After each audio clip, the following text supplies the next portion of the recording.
Okay, we are live on Facebook. Ooh, you sure? Yes, I'm sure. I can see us on my phone. Look, there you go. Yeah, well done. You're sure enough to be unsure. I'm sure enough to be sure. So, hello, everyone. Here we are. So, how have you been? I've just got back from the lovely España. I had a lovely time. And you've been busy working and healing. Yeah, they let you in and they let you back out, did they, Tina? They did let me in and out. Yeah.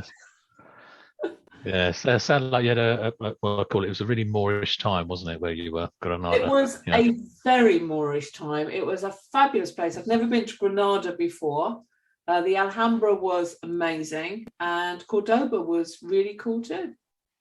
Well, I am kind of envious. I haven't been away for quite a while, but I have been enjoying my time in Epsom, as many of the people in the Secret Agents of Change membership group have been experiencing, getting little insights of all the places I like to tour around. Again, a tour of the Surrey Parks, part of my membership group. Yeah, I do. I must find some new places to go. New places. Car parks. It's starting to sound a bit dodgy, me sitting around in car parks, doesn't it? It does, yeah. Yeah, please don't get arrested. Let's edit this and move on. So yeah, I've been doing a lot of healing. Yeah, just kind of resting and eating healthy and doing lots of walking and qigong and lots of reading and. We're into September now, aren't we? But yeah, it's 3 months to Christmas. Yeah, seriously. Oh my God, yeah, we're going to mention this every month, aren't we? Yeah, August was a bit quiet. I like August because it does go very quiet. I used to go away every August and do something different. But I don't know about you, have you noticed there's like a vibe of things starting to pick up again in September? There is.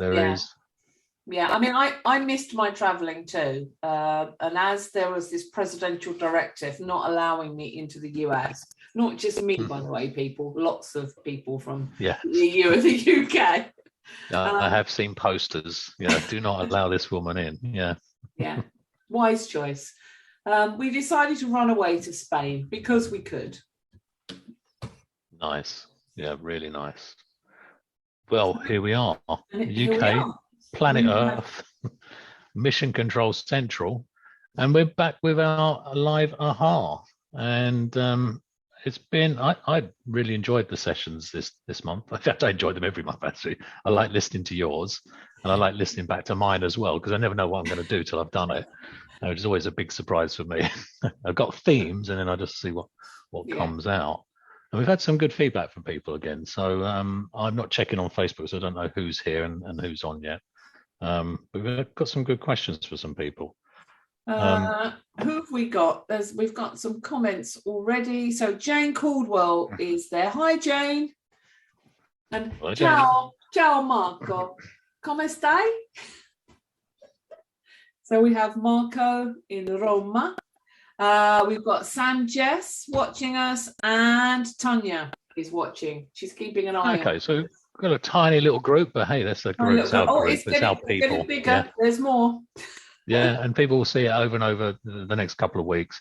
And what we will be doing, guys, just so you know, the Facebook Live will be left in the Facebook group just for about a week or so. Then we're going to take it out. So it'll only be available after that, almost like a replay for people in the membership group. Okay, so if you're here, if you know the ahas are on, grab them when they're live. But they'll be around for about a week, and then they'll be disappearing off of the Facebook group. But they'll be available for those people who are in the membership group for eternity. Forever. So, shall we? We're both talking about time, aren't we? Yeah. We were having conversations about time and how time flies and ages and things like that. So I need a state change. Okay, here we go. Right. Yeah. Okay. So let's throw the first question out. Okay. And this is from the US of A, so I don't know whether he's actually watching right now because he might be working because it's the afternoon. How do we install Amnesia? Now, I don't know about you, but I forget. Yeah. What do you do, Amnesia? I forget to remember, or do I remember to forget? I'm not quite sure. Do you know what? I'm getting really good at not having to install Amnesia nowadays, because I seem to experience Amnesia more. Yeah. I have my notepads because, as some of you know, back in December 2019, I had a mild stroke, and I've shared that story with a few people. And I have no recollection of the end of December, January, most of February, and yeah, I can kind of recall March. So in terms of amnesia, I'm really good at experiencing it. In fact, Tina helped me to recalibrate time, because I was struggling to have a sense of when today was, when tomorrow is, a week, a month's time, etc. See, I'm even anchoring it now. You can see that, so it's still in place. Yeah. Yeah. Good boy. So it's installing amnesia is not a difficult thing for me. Actually, I find it quite easy to forget things. What I've learned about amnesia and memory is that I have to do something which I never used to do, which is to purposely think about the things I want to remember. Yeah. So I'm looking at this, and I'm going to answer this in a slightly different way. I'm going to twist it around. It's not about amnesia, but what do we need to do in order to have a good memory? Because then I think with amnesia, we just have to do the opposite. Yeah. Yeah. I don't know if that makes sense. Yeah. So like for me to remember things now, things I used to easily remember, I have to make a real mental note and pay attention to them and go back to them again and again, at least 2-3 times very quickly before I go, that's locked in. And I now know I have to call someone, or I now know I have to have something done by this particular time. Okay. Yeah. So I'm kind of answering this question on the fly, okay, which is why I'm kind of jazzing around a little bit with it. But I never had to do that prior, because if something was important to me and I thought about it and I was going to do it and I needed to remember it, it's almost like it locked in a lot quicker. That doesn't seem to be happening so easily now. I'm not saying it won't happen, because it's something I've been working on. So I think in terms of installing amnesia, it's a case of not doing repetition with something. So for example, if I park my car in a car park, previously I'd have looked around and gone, oh, this is where it's parked. And that would have been enough in order to install the memory to find my car later. Now, if I do that, that doesn't seem to be enough. So I have to make a note of it. I even have to take a photograph of it and do something 2 or 3 times in order to get the same memory lock-in that I used to do previously. Yeah. So if I wanted to have amnesia for something, I really wouldn't pay much attention to it. Yeah. It's like I wouldn't use the strategy for memory in order to create amnesia. I'd kind of just wouldn't really pay attention to something that just wouldn't lock in. Now, yeah. I don't know if that's the best answer, but it's an answer which has just occurred to me. It's just an answer that's occurred to me in relation to what I have to do now in order to remember things. I'll come up with a better answer in a minute as well. There's something else that will bubble in the way. What do you think about this? Well, when he mentioned it, I thought of when we've done when we used to demonstrate a hypnotic stage show. Do you remember we did that a few times? Yeah. 1, 2, 3, 4, 6, 7, 8, 9, 10. Yeah, and we had people forget the number 7. And we had people forget all sorts of things by using direct suggestion, by getting an agreement with their subconscious mind, by using idiomotor responses or finger signals. So installing trance and getting an agreement with the subconscious that they were willing to forget. Just like Paul McKenna has done for many of his stage shows and many other stage hypnotists. But then I thought, I do use the amnesia suggestions. So if I'm working with somebody that has an addiction or something they want to give up, I put that habit in the forgetful place in their brain. So while they're in trance, I talk about how we all have a forgetful place. You know, we forget telephone numbers, we forget people's names. There's all sorts of things that people forget really easily. And then I have the unconscious go and find the forgetful area of the brain. And again, by using finger signals and through hypnosis, I have them put the thing they want to forget in their forgetful place and close the door. And that's worked really well because people forget to snort cocaine, they forget to smoke cigarettes, they forget to drink alcohol. So that's worked very well with clients. No, I like that. And actually, as you were saying that, two things were happening. One, I was having to inoculate myself against your hypnotic suggestions about people forgetting. Yeah, I was going, stop it, I'm listening. I'm listening. What is it I'm about to say next? He's deleted everybody's remembering to forget. Steve's going to be the person that flips it around and remembers to remember and forgets to forget. Exactly. And what I remembering to do with clients when I used to see a lot of one-to-one clients was something very similar, where, and it's almost like the opposite of what I was saying about remembering something. When you need to remember something, I locked it in and lock it in and lock it in, do it 2 or 3 times, and it's the neural pathways locked in that gives me the cue picture that tells me what it is that I need to remember. Yeah. Well, the opposite is scrambling. Yeah, it's scrambling. It's either misdirection, confusion, or laying something else over that patterning. So when we used to use it as a bit of a convincer. Just for those of you that never did a hypnosis training with Tina and myself, we'd always start off day one with give people a bit of a wow experience, because not everyone that was there was really convinced that hypnosis worked, even though they were on a hypnotherapy course.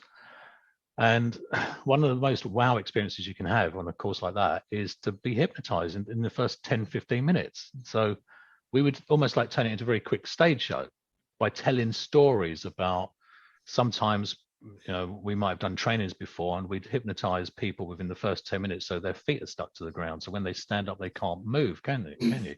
So we do all these things. And I was always surprised every single time where so many people in the room listened to the suggestions and were now stuck to their chairs or stuck sitting down, or even just telling the stories about the numbers, missing numbers, the hands stuck and getting the hands stuck. So people are really highly suggestible. So don't underestimate the power of a direct suggestion. Although we had a context where we're teaching hypnosis, there's an expectation we're going to be hypnotized, and we say we are both hypnotists. So we would give people these really incredible wow experiences at the very beginning. And one of the things I remember when I used to do a lot of one-to-one with people was I would do very much the same as you. I'd say there's something that you forgot to remember because it wasn't important. And if you think it's that one, it's not that one. Because if you can remember what it is, it's something different, which means your unconscious mind knows how to remember to forget things that just aren't important. And all this work we've just done is something that you can now put into the same category. So I didn't use the containers you did, which I like, just into exactly the same place as all the other things that you can begin to start to forget to remember now off into the future, and just really future pace. And it's all confusing language. It's like scrambling the brain. And that has that's a very impactful way of getting people to forget things. Any of you that listened to Richard's hypnotic, what was it? Amnesia, negation. Negation, that's fabulous. The language in that is just it's elegant. It's high comedy as well. It is. But that really is scrambling and pattern disrupting. So I think direct suggestions. If you want to install amnesia, direct suggestions, confusion, and anything which is the opposite of installing a memory. I did watch once Joshua, and this is my grandson, for those of you that don't know, and he's like 6'2" and nearly 18 now. But when he was, 9 years old, the ice cream van came past the house and ding, ding, ding, ding. And he said, Mummy, can I have ice cream? And she said, no, you haven't had your dinner. And he went, okay. And he waited. And then he said, you're very forgetful, aren't you, Mummy? And I went, what did you say? He said, you forget lots of things. I mean, just earlier today, you forgot your keys. And then a little while ago, you completely forgot what you had said. Haven't you? And then he said, can I have some ice cream, Mummy? And she went, of course you can. And she gave him £1 to go and get some ice cream. And he came back with his ice cream. And I said, who taught you how to do that? And he went, you did, Grandma. And then he just went and sat and ate his ice cream. He was like 9 years old. Yeah. Before he'd done any NLP temporal shifts. Those temporal shifts as well. Yeah, brilliant. Lovely. Yeah. Beautiful. There's also something else in terms of installing amnesia, which goes beyond verbal communication. When you retrieve something, you know, the image that pops up that gives you the information that you're looking for, whether it's visual or auditory, but let's say there's this visual content. You can overlay something in front of somebody else's visual recall. Some of you watching this might not be aware of that, but I had a really profound experience of this with Richard, okay, when we were teaching stations, and he asked me, he said, so how did they do? So we mentioned this before, stations are where they do the exercises, on the trainings. You go around, room number one, group number 1, group number 2, 3, 4, and I used to remember who did what, because I could visualize number 1, number 2, and who was there. So I started off by going, well, the first one was Clive. He was teaching something, and then my picture disappeared. The picture that I was using to retrieve the information from just disappeared, okay? And most of you know that you can actually reach out to other people's pictures and grab them and tear them up and do all sorts of things like that. And, you know, Alessandro, the Italians are great at this, aren't they, with their gestures, knocking pictures out of the way. But my picture disappeared, and I thought, my mind's gone blank. I can't remember what happened. And I'm there with Richard by the side of me, waiting for me to explain what's gone on. And then he laughed and said, you can have your picture back. And it came back. I went, how did you do that? And he didn't answer that. Okay, no, he did. He said, easily. All right. And I thought, okay, he's not going to teach me how to do that. I have to go and work out how to do that. And I did. I worked out, and there's many ways you can do that. One is to take a picture of something and overlay it in front of something. Yeah. Or to actually, with your own gaze, move the picture away. So if that's something that some of you watching this weren't even aware you could do, that's something to go and play with. Yeah. Taking your visual output and imposing it in front of somebody else's. You've just reminded me. I'm glad. many years ago. I'm remembering many years ago in a board meeting. When I was working for an investment bank in the City of London, my managing director was sitting next to me, and I just finished my NLP practitioner, and I'm sitting there, and she's called us all in at 5 o'clock in the morning so we could have this board meeting, and we can include people in Tokyo or somewhere. And she's going, and I'm tired and I'm grumpy, and she said, so the agenda for the day is, and she started to do this with her hand. And I thought, her agenda is there. It's there. Oh. And at that point, I hadn't figured out that I could move it energetically. Mm-hmm. And the person sitting over there didn't have any coffee. And the coffee pot was through her picture. So I stood up and I went through her picture to get coffee for my colleague. And then she went, so what we're going to do today is, and she laid her agenda out again.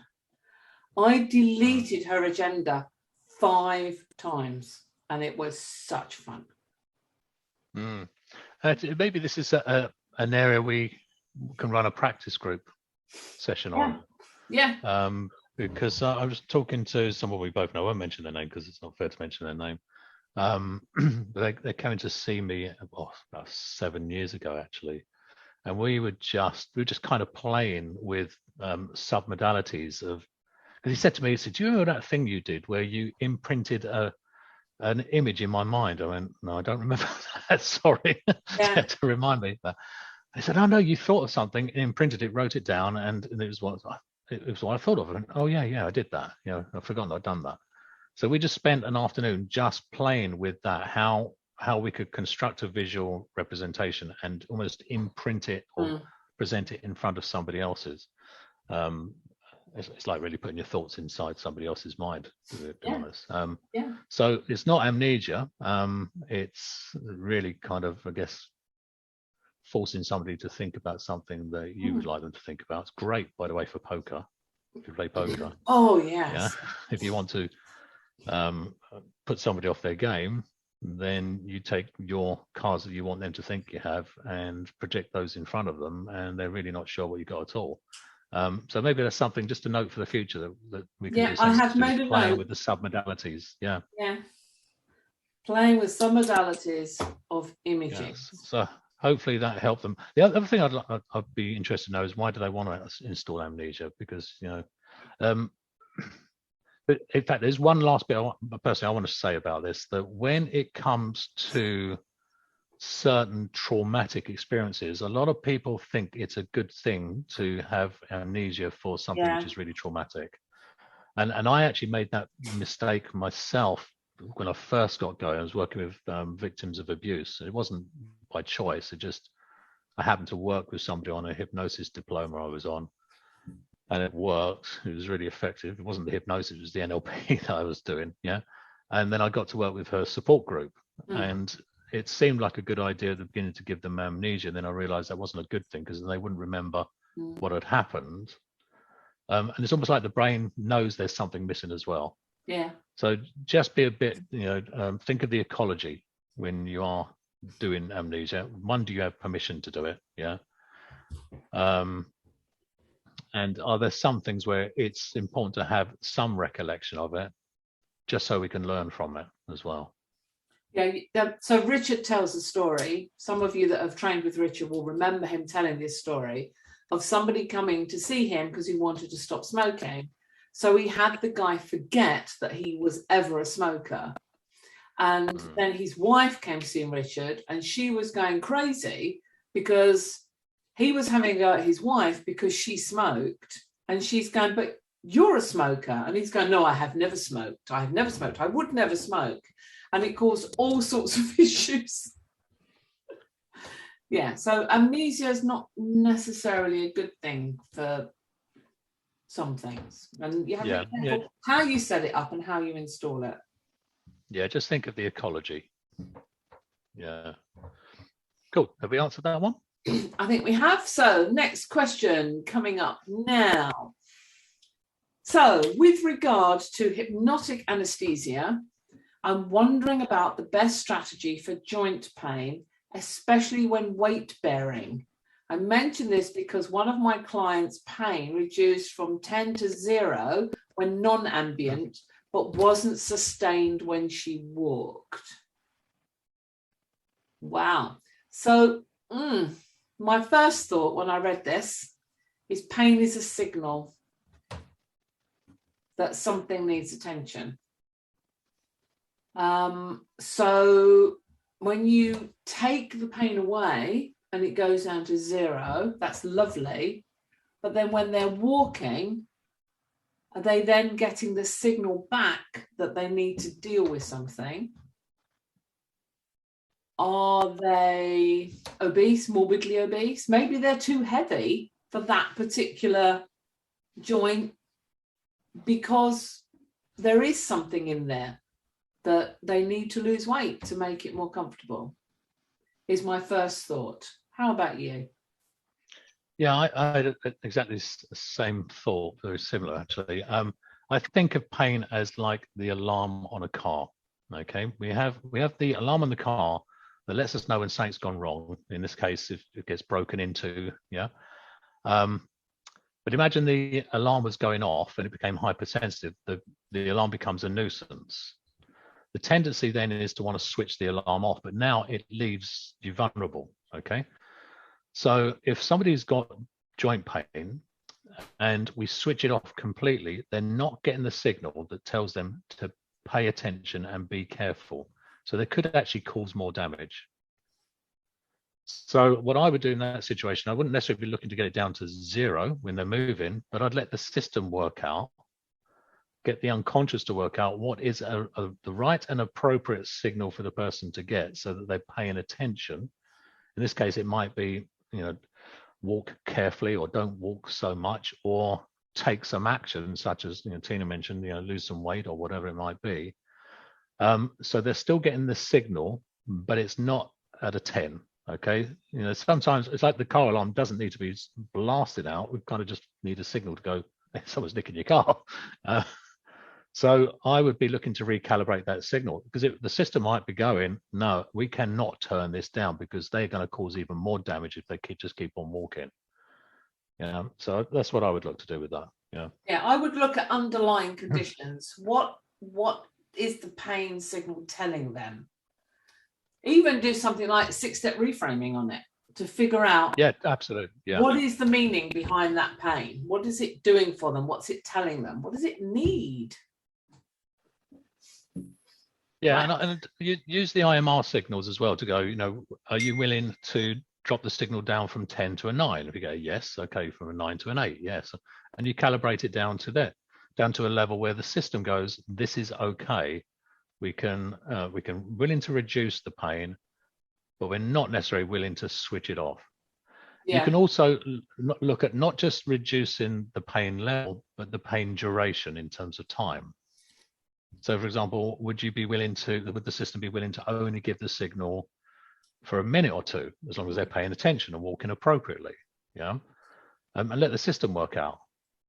So I'd certainly be talking to the unconscious and using IMR signals with somebody in that situation. Years ago, I worked with an older woman, and she was in her 70s, and she had chronic pain and she couldn't walk. And she came to see me, I hypnotized her, and at the end of the session, she had no pain. And that afternoon, her husband took her down to Brighton, to the lanes, and she wandered around for hours and she had no pain whatsoever. She had a wonderful time. The minute she came home and she walked into her house, the pain came back. Now, after some investigation, the pain actually gave her a huge secondary gain. So then we dealt with the conflict and what was going on with the secondary gain, and then she was able to be pain-free. But also, I would never take pain away from anybody completely without making sure that they had been to their doctor, so we knew that there wasn't some medical thing surrounding this signal they're getting. Yeah, and just a couple of other things I would just like to sort of raise relating to that. One is the NLP presuppositions. I always like to have them floating around somewhere to see where something fits in and relates to those. Like every behavior serves as a purpose at some context, as a benefit at some context. So this pain is serving a purpose. It may be an inconvenient, may be a nuisance to the person. They may want it gone, but it's serving a purpose. What's the underlying message behind the pain?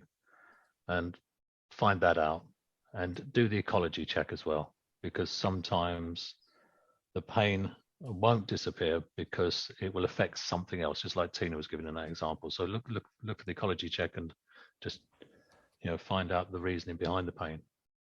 Not from them consciously, because they won't have a clue. It's got to be an unconscious conversation.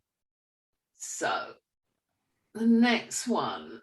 Okay, so this is for you. Thinking about the inspiring view at Horton Country Park. Okay. And your mention of Qui-Gong and the long list of Qigong. Sorry. And the long list of inspiring reads. I'm wondering how you manage your time to achieve so much. Okay, very well, thank you. Great. So next, yeah. the next question. Well, the answer is, we talked about this quite a few times. So it's a really, really good question. Only 24 hours in the day. I prioritize my time and I manage my time. It doesn't mean I'm being busy all the time. Far from it. I have huge chunks of time which are downtime, but I do separate my time in terms of working on me and, for me time, working on my business and working in the business. And the way I keep track of that, and I mentioned this before, and I'm not an affiliate and I don't get commissions. I use a thing called Timula. I could just press the button, or if I'm in my office, I've got my little octahedron and I turn it over and I go, I'm working on the NLP Masterclass. And it tracks my time. So I know what I've done, how much time I've spent on something. And I always, I've got my notepad here. At the end of the day, when we finish here, I'm going to review and prepare my notes for the next day. So when I'm finished, I don't have to think about work at all. So when I wake up and I have my morning routine, and when I'm ready to go to work, I've already planned what I'm going to do. Yeah. So there's a lot of pre-planning comes to that. But my list only includes the 20% that's going to make the biggest difference. Yeah. I will look at something and go, is this really going to move the needle? Is this activity really going to make, is it the difference that's going to make the difference? And if it's not, I'm going to not spend my time on it. I'll delegate it out to somebody. So it is just a bit of discipline, practice, and speed reading as well. One of the first things I became really fascinated by when I first got into NLP and hypnosis, out of necessity, by the way, because I remember the product desk. The product desk used to, back in the day, 20 years ago, were very different to the recent product desks. They contain some really weird stuff, really esoteric stuff, and I'm not saying Richard's stuff was esoteric, but all the state-of-the-art videos were there. And I spent £375 on my practitioner carrying back carrier bags full of books. And I remember getting home and videos and thinking, I've got so much to learn in this NLP hypnosis coaching world. How am I going to get through it? And I thought to myself, I need to get a book on speed reading and a book on memory. I need to use NLP to master accelerated learning techniques. And I remember sitting there once with a book on memory and a book on speed reading and go, which do I read first? Do I speed read so I can do that? Or do I do this so I can remember how to speed read? Let's just do them both. So yeah, I learned how to speed read. In fact, I had a meeting with someone on Tuesday and we were talking about this because we've taught people how to do speed reading on some of the coaching courses actually the Masterclass, wasn't it? Because we're teaching strategies and yeah. And this guy, we were talking about stuff, just having a catch up. He said, because all those years ago, you said you talked about speed reading, and I never really believed it. And I said, yeah. I said, even though you had the most convincing experience, I said, because he was in my office, and he said, you talked about speed reading twice before. Does it really work? I said, yeah, it works. I said, we did a practice group where I taught people how to do speed reading, got them to speed read a piece and then answer questions later. And they remembered more from the bit they'd sped read. Just not reading, sped read. He said, yeah, where can I find out why? He said, because you mentioned this thing called ultradian rhythms. When the brain switches every 45 minutes, left hemisphere, right hemisphere. I said, yeah, that's Ernest Ross's Psychobiology, Mind, Body Healing, page 136. You can find out more about that. And he goes, really? I went, I don't know. It just popped up into my head. Okay. I said, let's go and find out. And I remember going and grabbing it and going, oh my God, it is. It's page 136, Ultradian Rhythms, Ross's Psychobiology, Mind, Body Healing. I said, I sped read that book. Okay. My brain took it in and learned that information, and what a wonderful convincing experience that speed reading works. So yeah, I speed read. I go through a lot of books. Doesn't mean I speed read everything, And that's why I go through a lot of work, learn a lot of new things, but I do make sure I put it into practice straight away. And I think that's important, especially for you guys in the membership group. If you're watching and learning, put what we teach and train into practice, because it goes then from being theoretical, knowledge in here, to experiential. So yeah, that's what I do. Accelerated learning and a bit of discipline. And a lot of time doing nothing as well. Wow. Oh, too. There's one other thing. You have to be lazy. Yeah, there we go. You have to be lazy. Yeah, I'm very lazy, and that's how I get so much done, because I need to get it done quickly, efficiently, and out the way, so that then I can be lazy. Yeah. So the next question. Okay. So we start with a quote.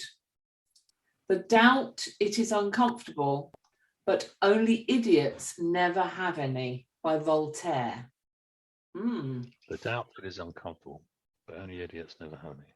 Yeah, okay. Never. Yeah, okay. Never ever doubt.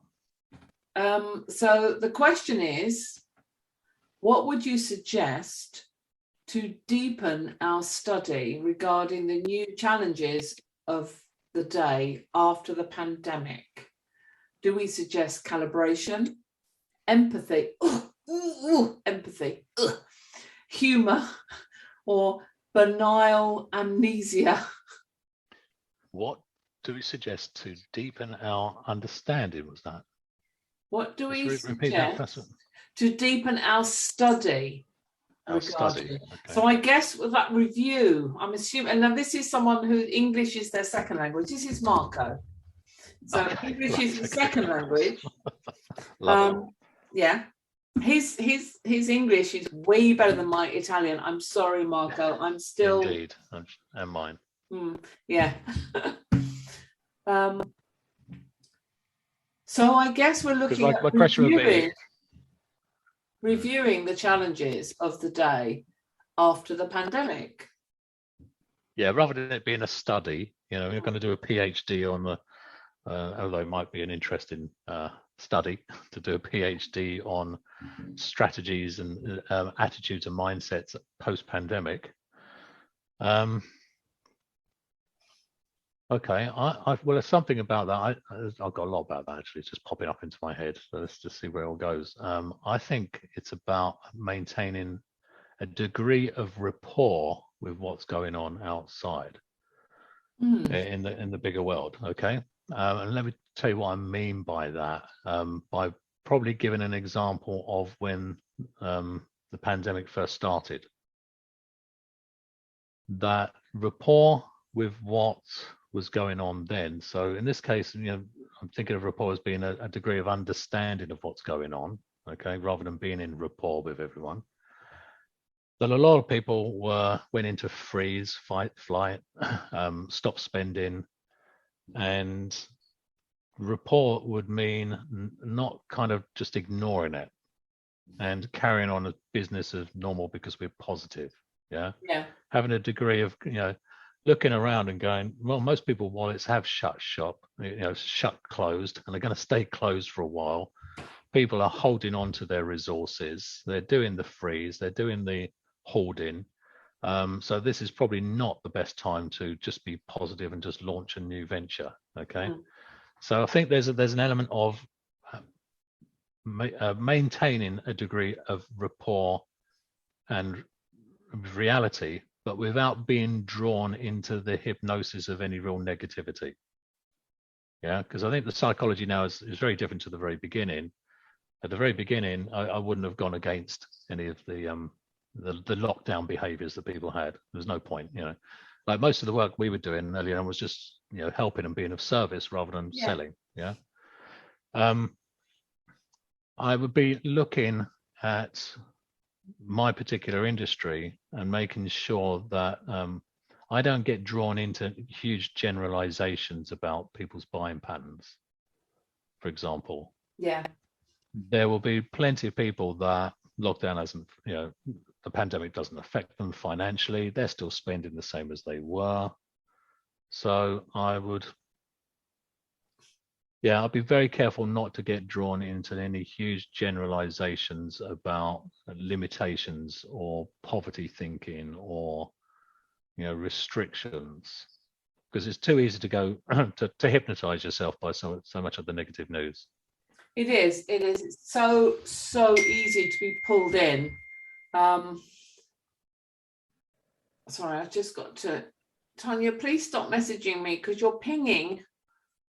Thanks. Okay, so while you're talking with Tanya, give a context. We're running seminars, and people are paying and turning up in seminars. Yeah. And then there are still people that are going, I don't want to go to a seminar at the moment. There are. Okay. Yeah. So as much as we're marketing, and much as we're positive, and much as we're creating the place, you're still working against the reality of other people's behaviors. Yeah. Yeah. So we wouldn't be expecting 150, 300 people on a training at the moment. Yeah. No, not without doing a lot more work than we would have done previously. Yeah. Yeah, people are being very circumspect. They're watching, they're waiting, they're talking, and they're saying that they really want to come and do the course, but they don't feel comfortable going into a room with lots of people right now. So rather than do it now, what are we doing like next year? And I think there is a lot of hesitancy still. And of course, there's also a lot of bullshit out there. I mean, when I was in Spain for 2.5 weeks. I was being told, this was what was in the media in Spain, that in England, because we had no lorry drivers, shelves were empty, nobody could get any food, people were going to be starving. And I thought, oh. And when I came back and I went into the shop, and I'm thinking, well, no, there's still plenty of food here. It's still okay. So people are being driven by fear. Yeah, and when people go into fear, they end up doing that MSU strategy, don't they? Where they kind of make stuff up. Yeah, yeah, they do. Yeah. And the fears get exaggerated. So I think there's an element, and I'd have liked to have had the conversation about this, in what specific context. We're talking about business, or we're just talking generally. So I'm going to make an assumption he's talking about business, unless that was actually in the question, and I missed it. So Marco says here, the crisis is always personal, ?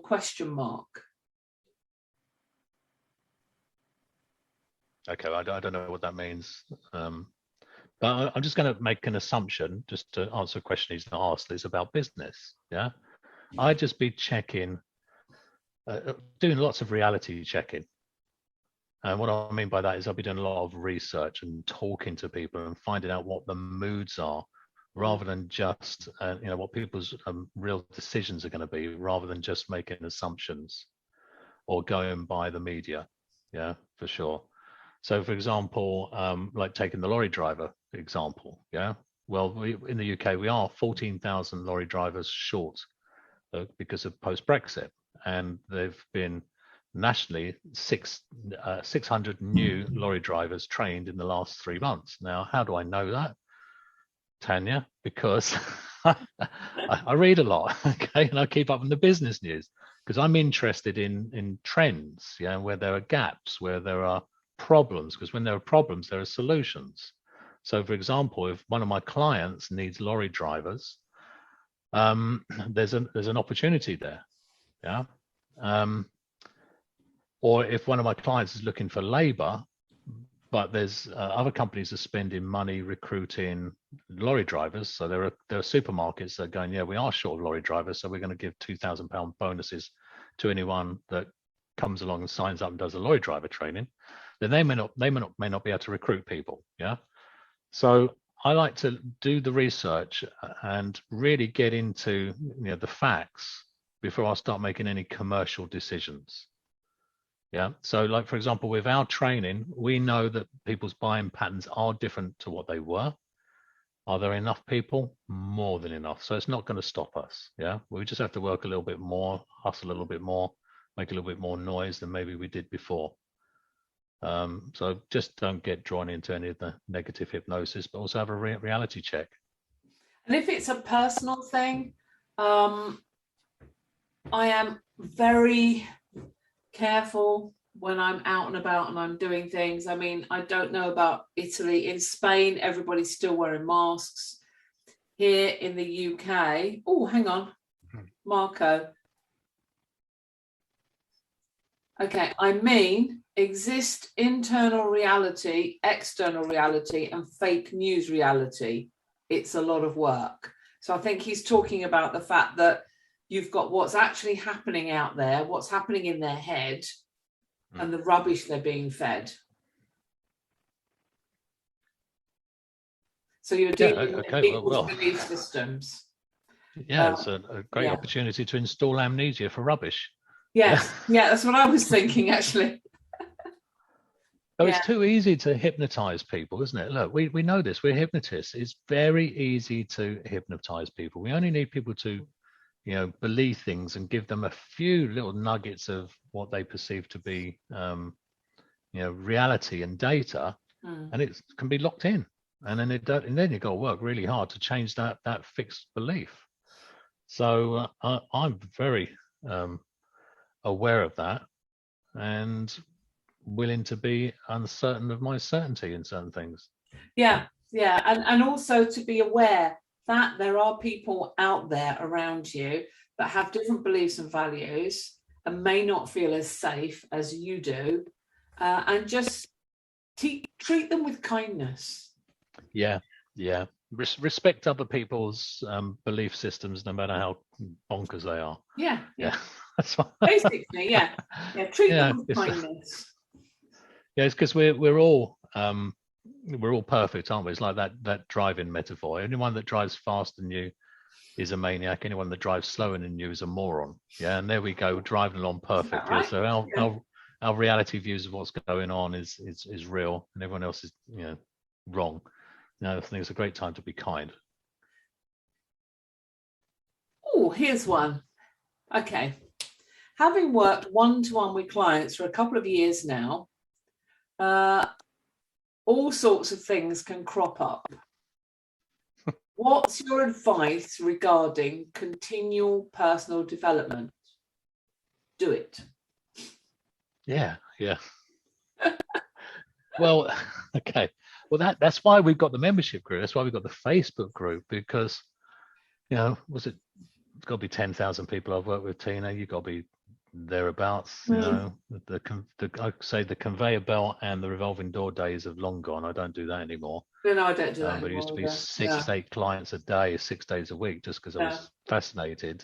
Of bring in as many crazy people as possible, because they were just fun to work with, and sort them out and off they go.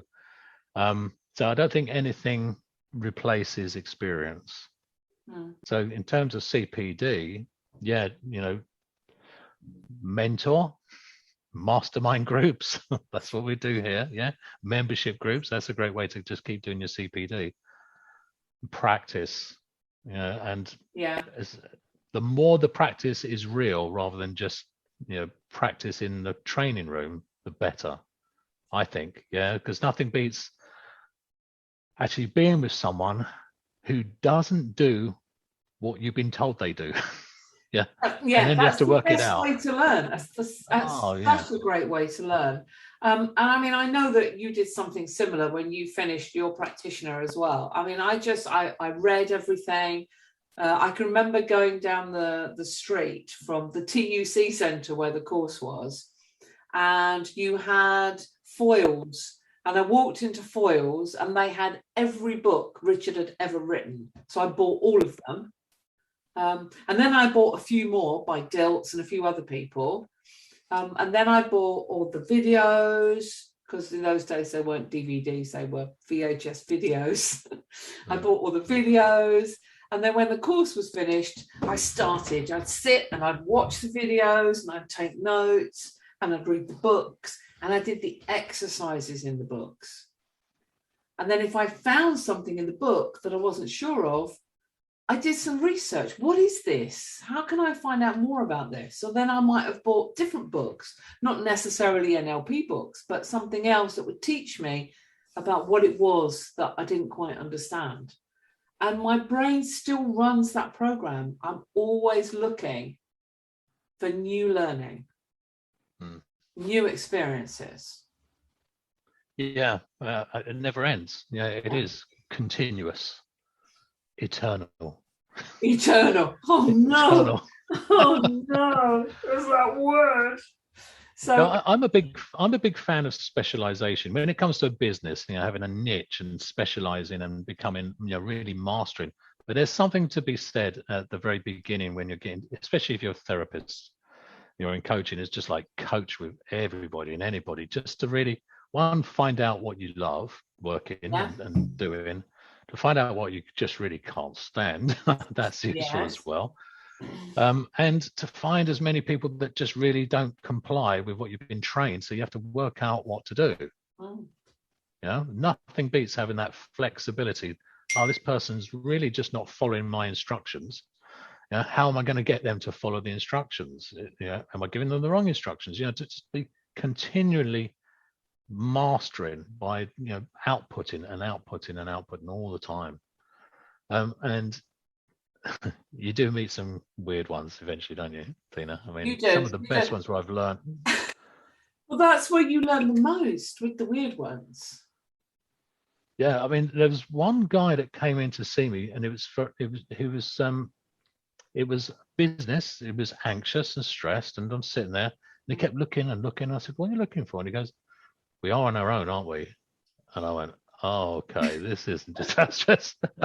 And he was hallucinating people, and it was one of the most fun sessions I ever had, where I ended up getting him because he was good at hallucinating. So I hallucinated a remote control, and I was able to turn, which I borrowed from Richard working with Andy. With Andy, yeah.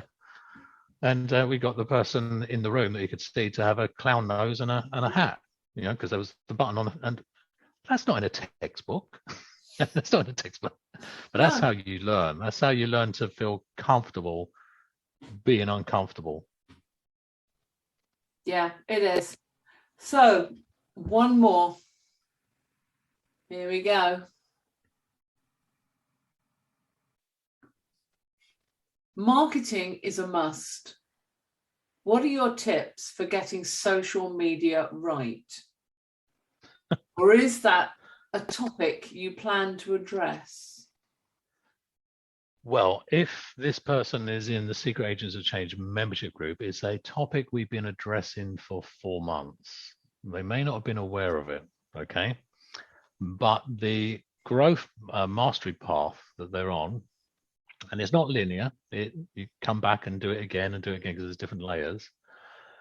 We started off with psychology, people, products, processes, products. Now we're moving into persuasion and influence.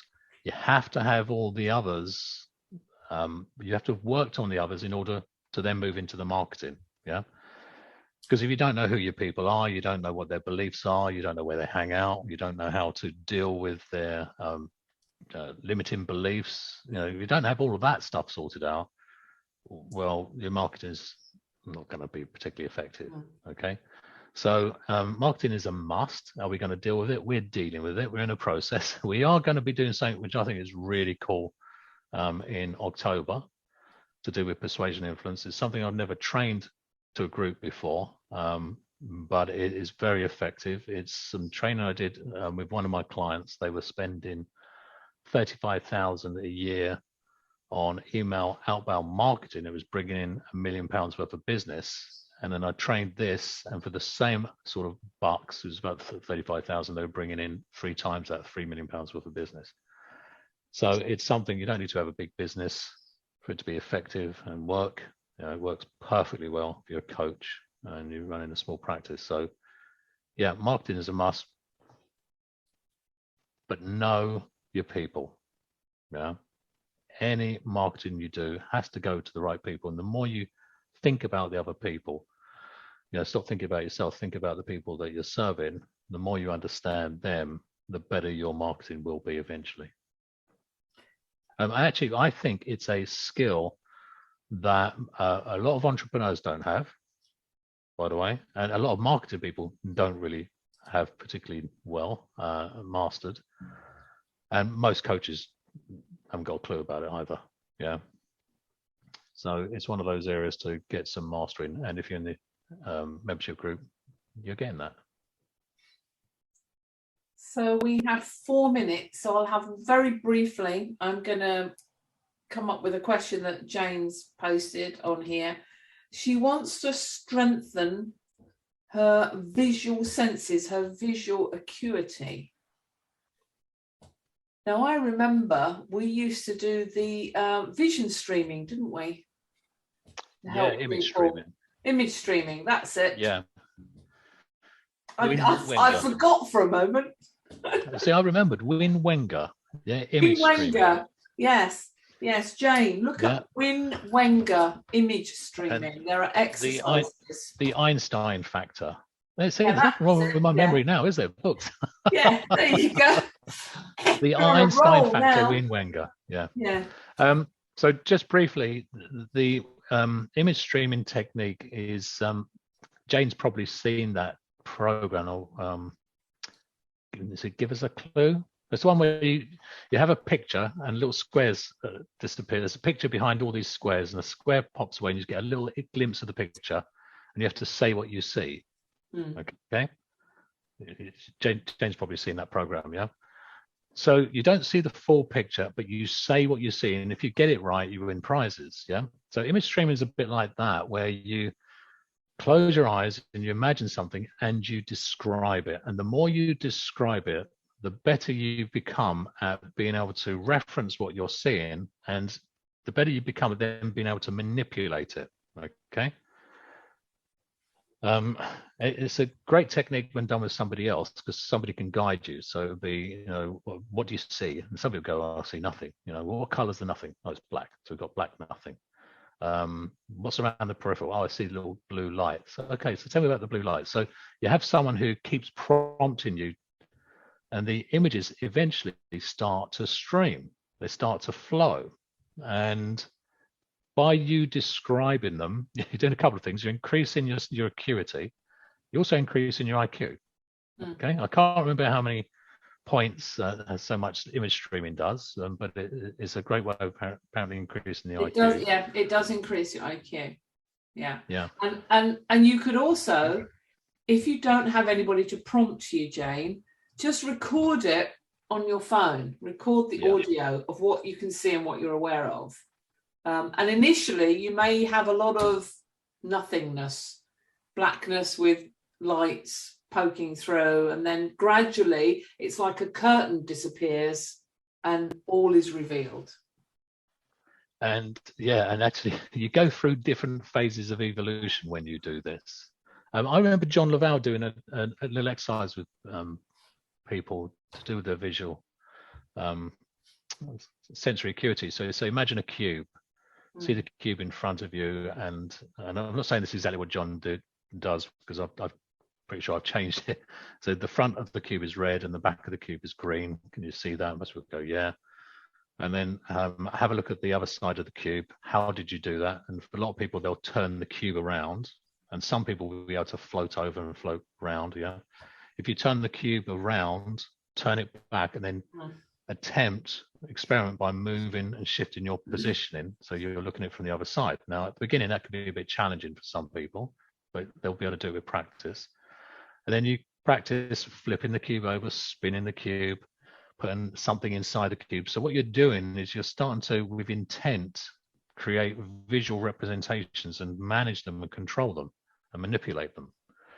And it's practice. We come back to CPD, just practice and practice and practice. You could look at something. We did this on hypnosis, didn't we, Tina, where we got people to look at candles and then turn away and, can you see the candle? Well, yeah, of course they can, because it's imprinted. Yeah. Okay. Make the candle bigger, make the candle smaller.